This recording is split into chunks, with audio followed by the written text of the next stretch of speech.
Good morning, everyone.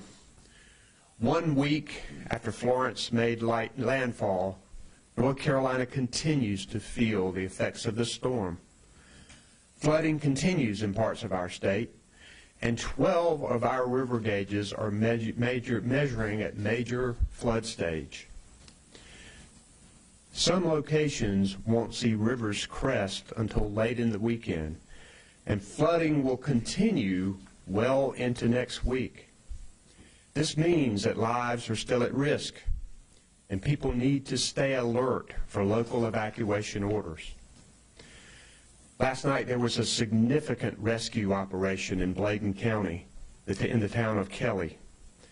About 100 people had to be evacuated by boat and air after the town flooded when the Cape Fear River breached the levee there. The North Carolina National Guard and the U.S. Coast Guard, flying with night vision goggles, heroically saved lives. We are eternally grateful to our first responders who continue to show unflinching courage in the face of danger. They've executed about 5,000 rescues that we know of, more than twice the number that occurred in Hurricane Matthew. Parts of I-95 and I-40 remain submerged and unsafe. And as of this morning, there are more than 600 road closures throughout our state. The opening and closings of roads are changing as the flooding continues. I can't stress enough, don't drive around barricades. Your car is not enough to protect you from dangerous flood waters, even if it only seems like a few inches. The storm has taken 31 lives in North Carolina so far, many of them due to inland flooding. After several days of a storm like this, it's important to remember that that's more than just a number. We join the victims' families and friends and entire communities that are grieving about this. Right now, we have about 56,000 people that are without power, and I know the utilities are working as fast as they can, where it's safe, to restore power. I'm also glad to report that all of our 911 centers are operational. The number of non-functioning cell phone towers is down now into the single digits, and we thank the telecom workers who've worked hard to bring back cell phone service to many areas. We have about 3,700 people who are still in our shelters. I had a chance to visit with some of those people yesterday and the day before. Many of them are tired and worried about their homes and their families. But I've also heard from a number of people who told me that they know that it is not safe for them to go back home yet. Please follow their examples and don't try to return home now in many parts of our state. I know that's a big request for people wondering what's left of their homes, but with power still out in many places and new roads flooding every hour, we need to keep the few routes we have clear for emergency vehicles and supplies and Department of Transportation workers and utility workers. You'll hear from the Secretary of Transportation recommending that people not drive south of Highway 70 and east of US 1. Today, we are requesting that the federal government cover 100% of our disaster response costs for the first 30 days of this effort instead of the usual 75%. And I'm also pleased to say that people know about FEMA recovery. 61 survivors have registered for FEMA assistance thus far, and many are already receiving some. You can log on to disasterassistance.gov or also call 1-800-621-FEMA to register. Later today, in addition to visiting with survivors of the storm, as I have over the last few days, I'll be visiting some farms to see firsthand the damage the storm has brought to their crops and their livestock. Agriculture is a major driver in North Carolina's economy, and I know that these hard-working farmers deserve our support. The damage to our state is devastating, and it's still occurring as we speak. We don't yet know the full extent of the damage, and we won't know until the waters recede. But I continue to see signs of hope and resilience in every community that I visit. It's this spirit that will get us through this. It's our toughness that will ensure we do more than just build back. We're going to build back stronger than ever. We have our team up here, at least part of our team, that's working so hard on disaster response. And I'll first recognize Mike Sprayberry. Thank you, Governor. My name is Mike Sprayberry. I'm the Director of North Carolina Emergency Management. Good afternoon, everyone. The State Emergency Operations Center remains activated at level 1 with all of our federal, state, private sector, and volunteer partners. This is day 12 of the Hurricane Florence operation. As expected, major flooding in eastern North Carolina continues. We're currently experiencing major flooding in the Neuse River Basin, Lenoir County, at Kinston and Barnwell.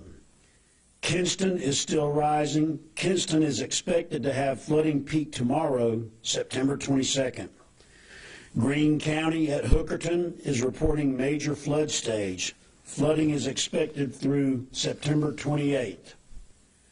In Jones County, both Trenton and Pollocksville are reporting moderate flooding that is expected to last through Thursday, September 27th.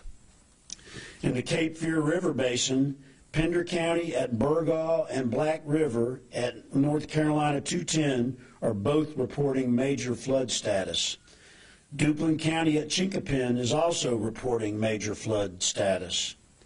Flooding will remain in Burgaw and Black River at North Carolina 210 through September 28th. Flooding will remain in Chinkapin through September 23rd. In Bladen County, major flooding is present at locks near Tar Heel and Kelly. Both of these sites will experience flooding through September 28th. In the Lumber River Basin, Robeson County at Lumberton is reporting major flood status. While the water has receded slightly, it is forecasted that a second peak of flooding will occur in Lumberton on September 23rd, approximately 1/2 foot lower than the initial peak. Lumberton will decline slowly following the peak on the 23rd, with flooding to last through October 5th. Columbus County at Fairbluff is reporting major flood status with waters slightly declining.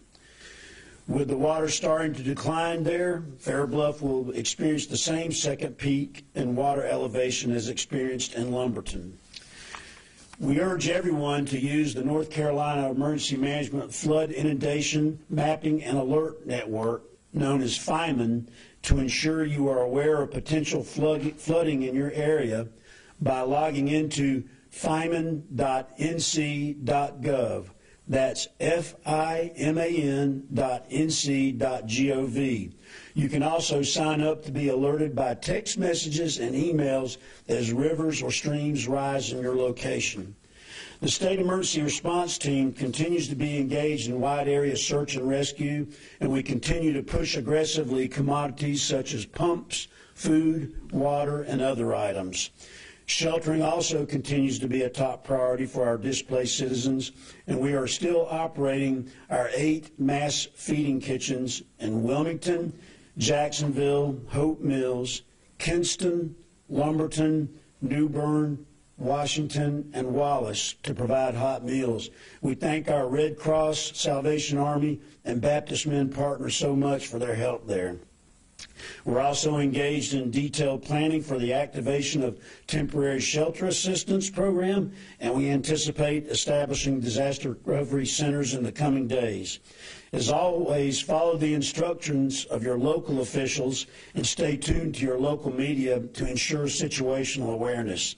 Finally, again, a special thanks to all of our volunteers who make response and recovery possible. And thank you for your support of the North Carolina State Emergency Response Team. Thank you, Governor. Secretary Jim Trogdon. Thank you, Governor. Jim Trogdon, Department of Transportation. As of today, we're still sustaining interstates with 12 locations that are seeing high water and flooding. That's primarily on two interstates, I-40 and I-95. As you know, none of that has changed. We did slightly increase to 40 our number of U.S. routes that are seeing high water, and then 89 North Carolina primary roads for a total of 141. So just slightly up from yesterday. That is what's happening with the cresting of our rivers, primarily at the Neuse and Kinston. We had great feedback yesterday from the folks in Robeson County and emergency managers there who said the early diversion of the I-95 traffic around our state really helped them in their response. As compared to Matthew, they had thousands of people they had to rescue from the interstate. This time there was hardly any. So that was good feedback. We are still focused today on continuing to maintain and sustain mobility into our coastal counties, all of them, and we're successful in doing that. Even though we're seeing some additional closures, we still have good routes to support first responders, emergency management, and our logistics packages going down there. Based on our observations yesterday, we're working to push some traffic signals, both temporary traffic signals and permanent traffic signals, in places that, as you can imagine, with the closure of so many roads, more traffic is focused on the ones that are open. Those that are open may not be designed for those volumes and may have a lot of stop conditions with stop signs, and we're seeing traffic inundate those roads, requiring an extensive amount of law enforcement to direct traffic all day. So we're pushing and starting our first traffic signal installation in Robeson County today. We're at 95% of our routes where we've cut the debris out of the road to make sure the roads are open. We have estimated right now 300 sites that will need longer term or more permanent repairs, not just a hasty repair or opening, and I anticipate that number will continue to grow. This weekend, as the governor alluded to, I'm recommending that people restrict traffic east of US 1 and south of US 70 into those areas. We understand there are places that are open and businesses that are going on. We understand that. It's the travelers wanting to return. Those are going to create the challenge. So the guidelines I would suggest is if there's no power in the area where your destination is and the roads have limited amount of serviceability in getting to that area, then there's no water and sewer and there's no ability to get fuel once you get there, it's not a good weekend to travel to those locations. So as an alternative, there's plenty of locations west and north of those that are open for business, and certainly it's a great weekend to visit the NC Zoo. Thank you. Commander McNeil. Thank you, Governor. Good afternoon. Glenn McNeil, North Carolina State Highway Patrol. As roadway conditions continue to improve in certain areas affected by Hurricane Florence, several remain impassable. Troopers have worked throughout the night with our excellent DOT partners and first responders to render aid wherever needed. Please heed the safety messages that are being given. Our message as an organization remains the same. Please avoid traveling through the affected areas until DOT has had the opportunity to ensure that these roads are clear and safe for travel. I also continue to stress the importance of not driving around barricades. As we do assessments, we continue to see people placing themselves in harm's way by driving around these barricades. Whether there is water present or not, these locations remain unsafe until DOT has had the opportunity to conduct proper inspections. We're still stressing this message to all. Please don't drive through rushing water, standing water under any circumstances. This safety message is our highest priority because you're placing yourselves in harm's way and also the first responders who are responsible for coming to you to render aid and to save you. Please heed all the safety warnings that are being presented to you today. Thank you. Brigadier General Hunt. Thank you, sir. I'm going to give a brief synopsis of the rescue last night, but before I go on, I'd like to publicly thank the crews that provided the rescue for 100 people and 33 animals last night in the vicinity of Kelly, North Carolina, and specifically at Centenary Church. So approximately at 8 p.m. last night, we received a call from emergency management of over 100 people that were stranded in the locations I just mentioned. We dispatched a total of 8 aircraft to include U.S. Coast Guard and National Guard aircraft working in unison to respond to that area. These aircraft were UH-60s and CH-47 aircraft. You have to remember this was at night. They flew under night vision goggles. Some of the crews came from Minnesota and Maryland who were not specifically familiar with the areas at all. The rescues were done as hoists and also landing and evacuating people onto the aircraft in this vicinity. I can't say enough about how the coordination and excellent determination from the crews. This was a coordinated event with several different agencies and states to rescue these 100 people and 33 animals and get them to shelter. The mission ended at approximately 2 o'clock this morning, and the crews are resetting for another mission tonight if possible. But again, thank you, Governor, and thank you for the emergency management staff and our partnership with the U.S. Coast Guard in making this effort very, very key to the survival and safety of those citizen soldiers and citizens of North Carolina. Thank you, sir. Thank you, General. Our first responders are heroes. Now, Albie Lewis. Thank you, Governor. Albie Lewis, the Federal Coordinating Officer for FEMA. So you know that we have over 1,000 folks here working directly with the state of North Carolina and many more out in the field. Today we have 275 disaster survivor assistance teams that are out there helping to register folks. We have nearly 63,000 folks registered for assistance with over $8.3 million approved. We have DRC locations, as Director Sprayberry said, are standing up, and we're looking for other locations in the coming days. I have messages for the survivors. Do not wait to start your cleanup and your repairs.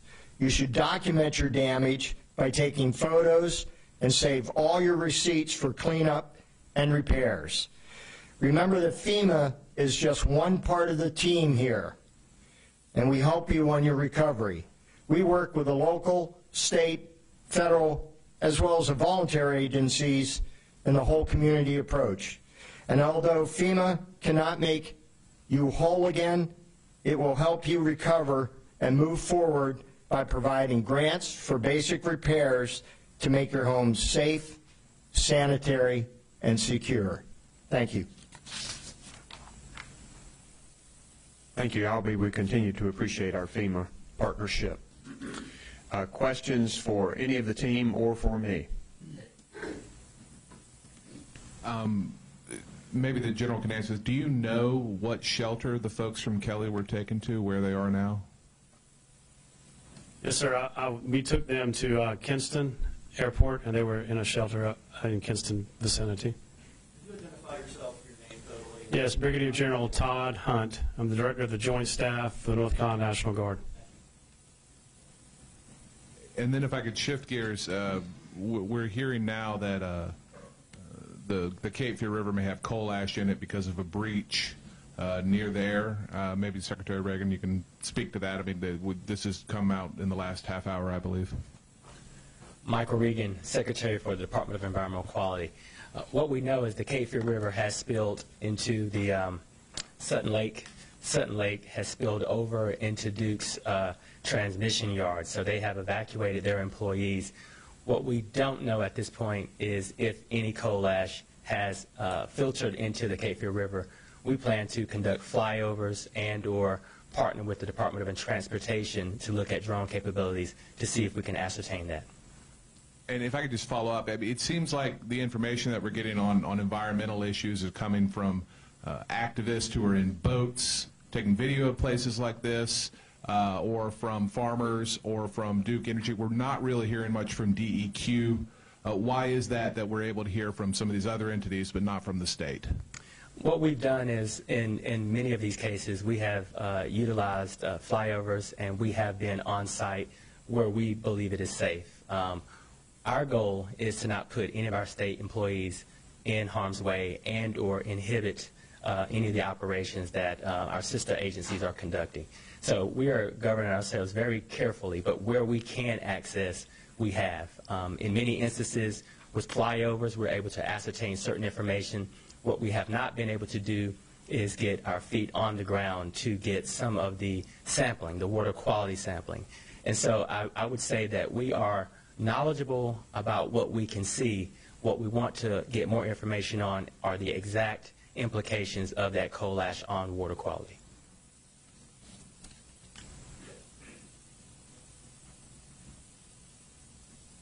This is for Secretary Trogdon, I believe, about Wilmington, and now that US 421 is flooded again. I mean, is it accurate to say again that there's really no way to get into Wilmington right now as a civilian? I mean, I assume, are the supply lines still open to get the needed things, the basic necessities to Wilmington? Yes. So we have redundant access for things like we can get in with our high water vehicles, we can get logistics in, we can get law enforcement. There's very, very limited access that would be safe for civilian traffic. There's locals that know lots of ways around, so we see them traveling. That's not really putting a strain. It's really the ones that's going to come interregionally, wanting to visit, maybe go to the beach this weekend. This probably isn't a good time to plan for that event, but I'm sure by next weekend the things will look quite a bit better. I think anything west of 1 and north of 70 is really a perfect place to travel and visit, and there's plenty of opportunities across our state.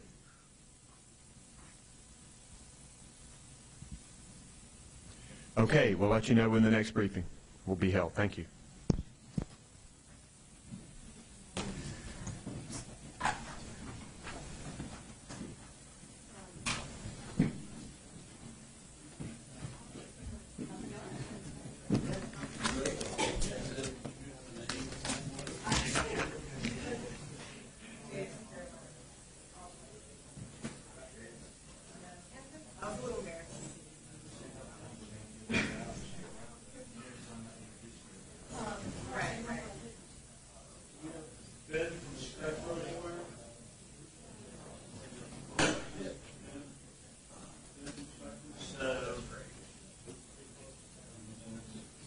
You just